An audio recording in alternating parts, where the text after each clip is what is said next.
Jake and Marcus grew up next door to each other in the same American suburb. Same age, same $55,000 salary, but different starting points. Jake had $50,000 saved up. Marcus had a bit less, $40,000, after a few years of not taking saving too seriously. Same city, same paycheck, different starting line. By the end of this, that gap is going to matter a lot less than either of them expects. Jake takes his $50,000 and puts it down on a $250,000 rental house, a solid 3-bedroom in a decent American suburb. 30-year mortgage, standard rate, monthly payment around $1,300. He finds a tenant paying $1,800 a month. On paper, that's roughly $500 a month in his pocket before expenses. Jake feels like he's cracked the code. He drives past that house on the way to work and thinks, I own that. Marcus takes his $40,000 and drops it into a total U.S. stock market index fund. No leverage, no tenant, no keys to hand over. He sets up an automatic $400 a month contribution, a little more than Jake's cash flow, figuring if Jake's house is throwing off $500 a month, he'll try to match that with his own money instead. Then he stops thinking about it. Here's what almost never gets said out loud. Jake's investment is something he can show people. Marcus's is a login screen and a number that moves quietly in the background. That difference in how each investment feels is going to shape every decision they make for the next 20 years. And feelings, it turns out, are expensive. Year 1. Jake is living the landlord dream. Rent hits on the first of the month, he's writing off mortgage interest on his taxes. Everything feels like it's working exactly as advertised. Then, halfway through year 2, his phone rings at 11 at night. It's his tenant. The water heater died. That's an $1,100 repair he wasn't planning for, paid out of pocket on a weeknight while Marcus is asleep, having contributed absolutely nothing to that phone call. The following spring, a storm rolls through and the roof starts leaking above the guest bedroom. Another few $1,000s gone before Jake sees a dime of profit that year. Then, right as he finally gets ahead, his tenant gives notice and moves out with almost no warning. A month goes by with the house sitting empty, mortgage due regardless, no rent coming in to cover it. Jake is learning that cash flow and profit are two very different words.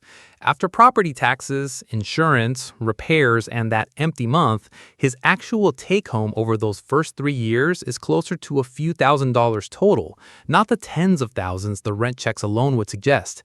And that's without putting any price on the nights and weekends he spent handling it all himself.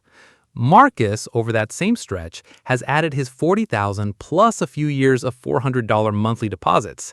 At the market's long-run historical average, his account has quietly grown to somewhere in the high 60,000s. No phone calls, no storms, no math to do it all. That's where the real story begins, though, because Jake has something Marcus doesn't: leverage. His $50,000 is controlling a $250,000 asset. As the house appreciates a little each year, that growth applies to the full value, not just his original down payment. That's the single biggest advantage real estate has over stocks, and it's the reason this comparison never has a simple answer. By year 5, Jake is on his 3rd tenant. He's replaced that roof properly this time, closer to $8,000, handled another plumbing emergency, and eaten one more vacant month. His actual return after real costs is running modest, maybe 3 to 5% a year, nowhere near the number he quoted his friends at a cookout. Meanwhile, Marcus hasn't touched a thing, and the gains on his gains are starting to outgrow his own contributions. That's where the real difference begins to show. By year 10, the picture looks very different than either of them expected. Jake's house has appreciated nicely. His mortgage balance has shrunk with every payment, and his equity has climbed into 6 figures. His actual out-of-pocket costs beyond the down payment, spread across a decade of taxes, repairs, and turnover, land somewhere in the tens of thousands. Marcus, having started $10,000 behind, has closed the entire gap. A decade of steady contributions and compounding has brought his account roughly even with Jake's equity without him ever losing a night of sleep over a leaky roof. Then March 2020 happens. The market drops more than 30% in a matter of weeks. Marcus watches his account lose tens of thousands of dollars in value seemingly overnight. Every instinct tells him to sell, to lock in what's left before it gets worse. He doesn't. He closes the app instead and keeps his automatic contribution running. That single decision, doing nothing, ends up mattering more than almost anything else in this story. By year 20, the picture has settled. Jake's house is worth substantially more than he paid, the mortgage is paid off or close to it, and his equity sits well into six figures. 2 decades of taxes, repairs, and tenant turnover have taken a real bite, but he's built something tangible. Marcus, having kept contributing straight through the crash and everything since, has ended up in a strikingly similar range, sometimes ahead depending on the exact years and markets involved. The extra $100 a month he added to make up for his slower start turned out to be the thing that mattered most.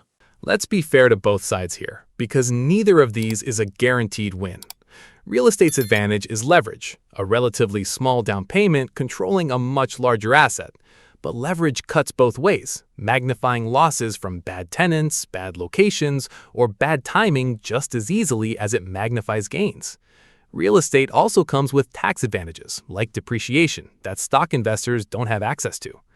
Index funds, on the other hand, offer something real estate can't. You can sell part of your position on a random Tuesday in seconds, with no real term, no closing costs, no waiting months for a buyer. But index funds also offer zero leverage and zero cash flow, and the data consistently shows most people struggle to hold through a crash without panic selling at the worst possible moment. It's worth saying plainly, every number in this story is a simplified, illustrative example. Real rents, home prices, repair costs, mortgage rates, and stock market returns vary enormously by location, timing, and market conditions, and past stock market performance never guarantees future results. This isn't a prediction, it's a way to think about the real shape of these two paths. So here's the actual lesson. Not which investment wins, because neither one always does. It's whether you're honestly accounting for the total cost, the total risk, and the total time each path demands. Because the sticker price version of either investment is never the real one. Jake and Marcus didn't start with the same amount of money, and it barely ended up mattering. What mattered was that both of them kept going. Through storms, through crashes, through the years where nothing seemed to be happening at all.